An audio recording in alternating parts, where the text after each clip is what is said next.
Welcome to another episode of the Biker PM. I'm your host, Anthony Pavelich. Today we have with us Mohand Khouider. Mohand is the CEO of Vey Labs, a startup looking to shape the future of consumable energy with their flagship product, Vey, an energy spray designed so you never have to stop to refuel.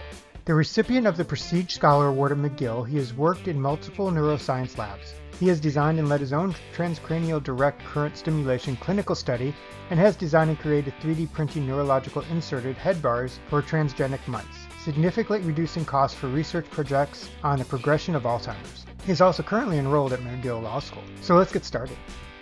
Hi, Mohand. Thank you for joining me today. How are you doing? Doing well. Thanks for having me here. Great. So why don't you give us a little background about yourself and your company, and then we'll go from there. Sure, yeah. So to give a bit of background on myself, currently at McGill Law School, I have a large background or lots of experience in neuroscience. I've worked in many different neuroscience labs, from the clinical to working on Alzheimer's disease and biomarkers and that. While doing my neuroscience studies, in undergrad, my co-creator and I we were studying for finals, and with our friends. And we were seeing our friends, taking a bunch of energy drinks and caffeine pills and all of this, and having these intense peaks and crashes. And we looked at this and we're like, this doesn't seem too healthy. This doesn't seem too good. So that's how they kind of started, right? Because we were thinking, how could we do something to, get rid of some of the negative effects of caffeine? And while we did that, we thought, hey, another problem we have is when we're at the library studying, there's so many people during finals that if you leave your spot, go get a coffee or something, you lose your spot in the library, right? Exactly. Yeah. So we wanted something that would also be multi-dose. So you could just have it in your pocket, take it out, get exactly the amount of energy you need, and then keep going. And so that's how we basically started working on it. That was around 2017 when we had the original idea, and then we realized that we wanted to do it in a spray format, and we realized the solubility of caffeine was way too low, to enable that to happen. So we then spent the next year trying to increase the solubility of caffeine. And then we managed to do that. We got a US provisional patent, we got approved by Health Canada, and the rest is history. I personally, I think it's a great idea. I don't know if I could give up my coffee and my caffeine. I love my Starbucks. They are not a sponsor, but I do love I do love my Starbucks. Matter of fact, I had one when I was out running errands today. So what exactly is Vey then? I know you don't want to tell us all your secret ingredients, but what is Vey, and what is it supposed to help? How does it work? I guess the biggest thing we say as being is, convenient. That goes with a tagline now, which is, never stop to refuel. Because typically, imagine you're driving your car, you're waking up in the morning, you either have to go make your own coffee, and sucks getting out of bed and all of that, or you don't want to stop and go through a drive-through to grab your coffee, right? And it's interesting you bring up, you don't want to replace your coffee with this, and that's totally understandable, and a lot of people say that. And that's why we designed Vey not to be a replacement for coffee, but complementary. So it's for those times when coffee isn't available, or maybe it's just not convenient to get. You don't want to go out of your way, and you just have this in your pocket, part of your everyday carry. It's quite small. You're good for a few weeks. So what does it do? What does Vey do? Sure. The best way to describe Vey then is, so we did increase the solubility of caffeine, as I was saying, and that enabled us to create something that's multi-dose. So you get about 1 espresso shot's worth of energy with 2 sprays. And you get about 30 espressos per unit. So you basically, so it's basically a way to get your energy when you need it, where you need it, in a very convenient format. We added a few different ingredients to help complement the caffeine. We added N-acetyl L-tyrosine, which is an amino acid. I won't go too much into that, and rhodiola rosea as well. It's like a barista in your pocket. Yeah. You kind of gave us a background already of what made you do this, what gave you the idea, but why is this a passion of yours? Why is putting this fuel in your pocket a passion of yours? If you look at the history of my co-creator and I, we've actually been doing really cool projects since high school, since grade 10. We did a levitating wind turbine. We've worked on basically mind-controlled robots, just using EEG waves and order-controlled robot, a bunch of other stuff. So we see Vey as just a project that we did that we thought would make people's lives easier. So it's not necessarily about Vey itself in that sense when you're asking about what's inspiring us, but it's just about being able to enhance, the human condition, coming up with cool projects to change a bit some part of how he lives, so it's easier, so it's more convenient. How have you seen the reception of it? Yeah, the reception has been, overwhelmingly positive. People have been very nice, very supportive, and very interested in it. In fact, when we were first developing it, the first person who, our very first taste test, he tried it, literally one of my classmates, he was trying it, over the course of a week. And then he asked, hey, could I buy one? And I was like, oh, this isn't for sale. These are just prototypes. He's like, yeah, but it works really well. And it's so, and it was funny because, especially back in those days, as you can imagine, caffeine's really bitter. And when you're increasing the solubility of it, 35 times its natural state, it's even more bitter. So in terms of flavor, it's a lot of work to get rid of that bitterness, block some of those bitter receptors, make it taste good. But what he told us, we thought was really funny. He said, I don't care how it tastes as long as it works. I'm no stranger to especially those 5-hour energy shots that you buy, and you go out when we could go out if we wanted to go out to a bar or a club at night when that was an option for us. Yeah. Especially when you work all day, sometimes you need that little boost even. So what is the longevity of the shots? What kind of energy does it give you? Right. So people's caffeine sensitivity is quite different. So anyone who tries to tell you an exact number, isn't maybe saying the whole truth. I can tell you based on anecdotal evidence, based on people who've tried it. Since, obviously we're still a startup, we haven't been able to do clinical studies of J in its entirety. Rather, all the ingredients themselves are clinically tested. From anecdotal evidence, you're getting people who take it, they feel it right away, and it lasts them the whole day. Like we had we had someone from Texas reach out to us, try out a sample, and he said he would spray a few times in the morning and he'd be good for the whole day. For other people, and I think we're typically be around 4 or 5 hours. I don't think anyone's reported less than 3-4 hours, honestly. Because I will tell you, the 5-hour energy shots, they don't last 5 hours for me. But I probably buy caffeine. My go-to drink is a grande Americano. Mine are pretty strong usually anyways, so the caffeine intake I have is pretty high. You've talked about all the different things that you and your co-creator have done. How do you keep track of this is a project management podcast after all, so how do you keep track of everything? How do you make sure that the different projects you're working on your tasks are done on time, and how do you collaborate? I guess the number one thing we do is, have open channels of communication. So we're always updating each other. And one of the ways we do that besides talking in person is we have a reminder section set up. So essentially what we do is we put our tasks and then we date them. The stuff that's for now, it has to be done immediately. We have stuff that needs to be done, the next week, and then stuff that needs to be done in the next month. And then we try to go through the critical tasks first, and then we go down so that as you're making the tasks, you're prioritizing them such that you know exactly what you need to be working at once. Because a problem, we could have before, as well as, as perfectionists, sometimes you get stuck on a task that, isn't even that important, right? Like if you got 80% of it done, whereas you could be working on stuff that's more critical, that's more time sensitive, that's more important. Yeah. So organizing them like that gives you an idea. It's like, okay, I want to do more on this task, but I have this stuff, and you see the list in front of you, so you know. So is this a good use of my time, or should I just do enough so that it's done and then get on to the next thing and not worry about making that little last mile? So is it just a reminder app, or is it? Yeah, it's a reminders app, and then we date it by when the due date is, and then we put them forward or not. Yeah. Yeah, it's really good because interviewing people, there's so many different tools that people use, and so many people are afraid that it can cost a lot of money to get a good tool to keep track of tasks and everything. And that's a good reminder, for lack of, I guess, no pun intended, that you don't have to use something that's very, very detailed. You can use something as simple as the reminders app on your phone that you can share. Yeah, exactly. And then just put in tasks as soon as you get them, so you never get that nagging feeling, oh, am I missing something? Because as soon as you have a task, no matter what you do, you drop it, you write it in, you put your date, you put it critical or not, in order of importance, and have it all there in front of you. Now, is it something that you guys share the list? Is it a list that you both can see? Is it shared, or is it just individual that you guys do that? We have one list that's a personal list, and then we have one that's shared, depending on whether it's communal or not. And we will pull stuff out of the communal one and put it into our own personal one if we're handling it ourselves, so that you know whose responsibility it is. It's like, of course, you can help each other. At the end of the day, it's much easier with accountability and responsibility and all of that if you do have one person on a task, unless it's literally a joint one that you have to do together. Do you feel overwhelmed, overstimulated, and overworked? There's so much that you need to do, but you don't know what the best way to do it is?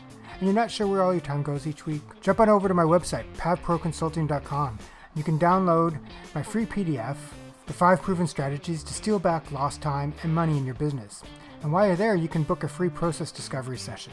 pavproconsulting.com. Move forward with confidence, focus, and productivity. So how many different projects do you have on the go right now besides Vay? What other things are you working on? Honestly, I have to say Vay is probably the most full-time I'm doing. And then the other big commitment of mine is, I'm currently in law school at McGill. So that's also another, big time commitment. But before I was doing many more extracurriculars and other stuff like that, doing like law journal and stuff like that. But especially as Vay started picking up steam and gathering traction, you start narrowing down your priorities. Like I'd rather cut down stuff before it gets overwhelming, if that makes sense. Like I'm sure I could manage a few more, but at this time it's such critical periods, such critical junctures that it's important to be able to really hone in and focus. I see it, and that's something a lot of entrepreneurs don't actually do. They get a lot of ideas and they try to do everything at once, and then they can't keep track of it all, and they get overwhelmed, and then they can't really accomplish anything. So focusing on something and getting it to the point to where you can let it go and then starting something else is key to a lot of people, because not a lot of people can do multiple things at once. I mean, especially people it sounds like you are one of those people that have a lot of ideas, that have a lot of things going on upstairs that you want to do or you think is going to be eventually part of your legacy. What drove you to want to be, because it sounds like you've gone to school for neuroscience, you're in law school. What drove you to want to be an entrepreneur and not finishing your degrees and going and working for some big company? I guess I've wanted to do startups and have my own thing since, as early as high school or maybe even earlier. I've always wanted to basically have my ideas, bring them to life myself and not necessarily have to compromise as much on the vision. Sometimes, like for instance, I worked in a lot of neuroscience labs, and of course I love all my, professors I was working under as principal investigators and such, but you don't get a full creative control in that sense. You're still working for somebody, it's still their vision you're implementing. And it can be very cool and interesting, but at the end of the day, it's almost like having the freedom to do what you want. Of course, constrained by market forces and all that, but still like you have the freedom to do what you want. You work your own hours. And beyond that, it's just bringing your vision to life, I'd say, is the number one motivator here. Was there something that you've read or something that you've done that inspired you to be this way? Or is it just something you've always felt? I mean, or was it something, was there a book, or did you have somebody that you saw as a mentor that was an entrepreneur, or is this something that you've always just said, hey, I can do this, or I'm going to do this? I'd say the creativity aspects of it and the desire to just create and do projects is pretty innate. Seeing entrepreneurs and of course, watching the show Dragon's Den and, as a kid, you see it and you're like, this is such a natural fit. No other career seems like it would make as much sense necessarily, as being an entrepreneur and doing startups and bringing your ideas to life. I think there's something quite, cool about doing stuff like that, very inspiring, very, motivating. It's, you know what I mean? But beyond everything else, you have your vision at the end that's driving you through thick and thin, through dark, whatever. Not to get too cheesy, but yeah. No, I fully understand. I think a lot of entrepreneurs have it that way, to where, like you, I mean, you're doing something that you think with the Vay that is going to help people. And I think that's important for entrepreneurs. Some people are like, I know I want to do a business, I want to do something, I just don't know what to do.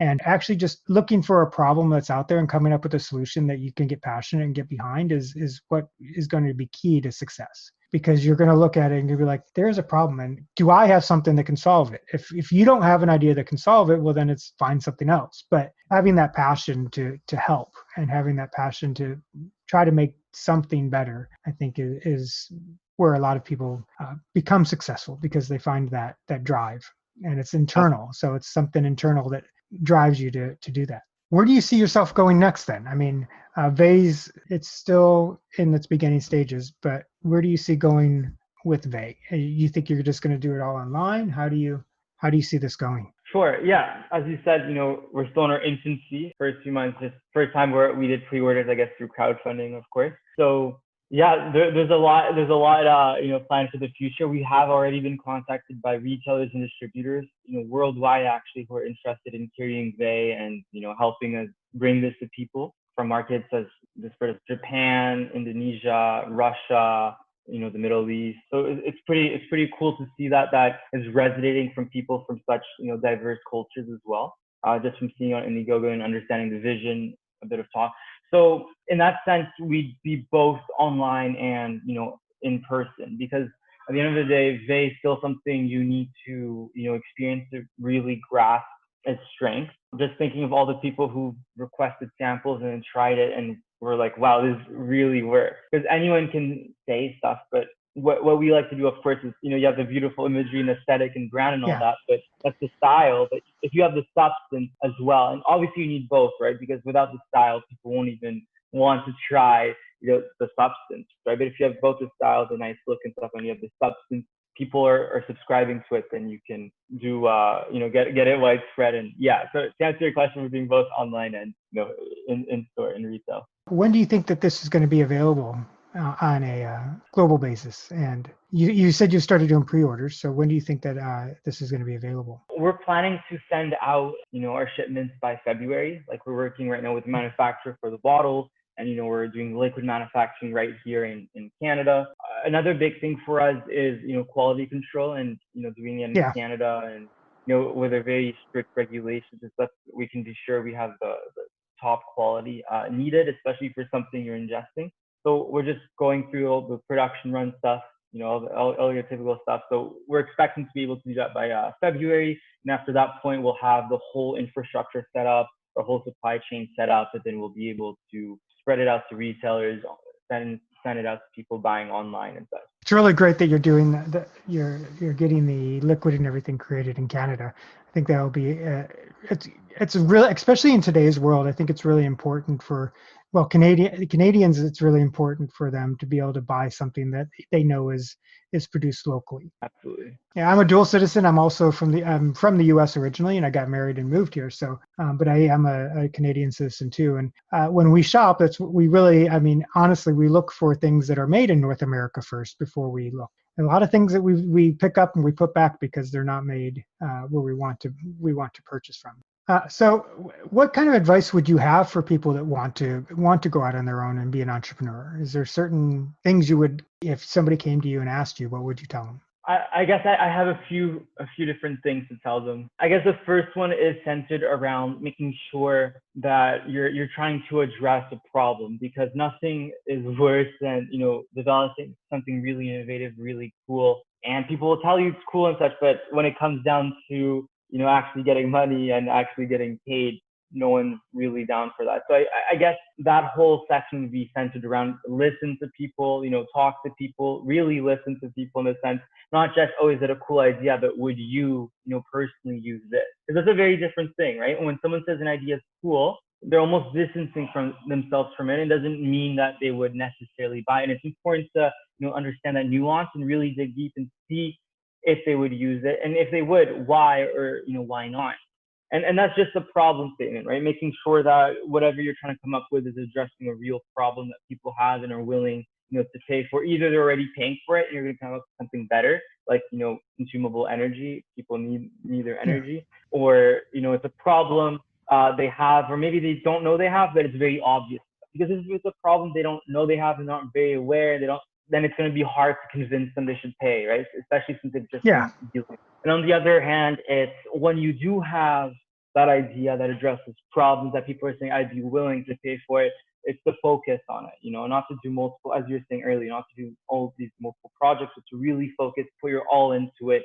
Know that there's going to be some times where it's harder than others, where you're not necessarily sure where to keep going, but as long as you have that vision, as long as you're addressing a problem that people are willing to pay for, that people care about, and as long as you have that, drive and motivation and, consistency, because, you have to show up every day. Like, no one's going to force you to. Then you can take it far. You can go far. Yeah, you don't have that boss hounding you to make sure you come in. I mean, if you're your own boss, so if you don't keep yourself in check, nobody's going to. Exactly. So before we go, I want to ask how can people find out more about you and about Vey? Sure. You can either go to our website, which is vaylabs.com, or go to our, Indiegogo page, which is just looking up Vay on Indiegogo. Yeah, and then I guess the next really cool thing we have in line to develop is a refillable version. So you'd have a refillable pods that you would replace depending on how powerful you need it, what flavors you want, even what kind. But we won't go into too much detail for that. But It's funny because I was going to actually ask you if you were thinking of doing a refillable one, and then it slipped my mind during the conversation because that was one of the questions I was going to ask. So, but we'll wait for that one then, because in my mind I saw like a refillable one that you like a butane lighter that you could actually refill with. Yeah. Buy a large jar and then squirt it in, or just replace the pods like they do with vapes. Yeah. You talked about it being on Indiegogo. Was it difficult to get funding for this? Because I don't know if you tried to find funding outside of Indiegogo or you did it all through that. So how was funding? Yeah, I mean, even to get it to a stage where we could go on Indiegogo, we did need some private investment to help us along. So in terms of finding funding, we had a few different, interested parties. After we had our provisional patent, after we had, Health Canada approval to show, we have our product license, we know what we're doing, and this is something that's, seriously innovative. But, bearing that in mind, we're very happy we signed when we did, with COVID coming up in March. Yes. The landscape changed quite a bit, and with more instability, it gets harder to get financing and all of that. So we're quite glad that we avoided that, and we're going full steam ahead, and things are going quite well. That's great. Well, I thank you for being on here, and we will put the links in the show notes for your website, and look forward to seeing how this goes. Thank you so much, and thanks for having me. Thank you. Thanks for joining us for another episode of the Biker PM. Don't forget to subscribe and leave a comment. I'd love to hear what you think. And remember, if you're an entrepreneur that wants to be with like-minded individuals and improving their project management skills, join the Biker PM Facebook group. Until next time.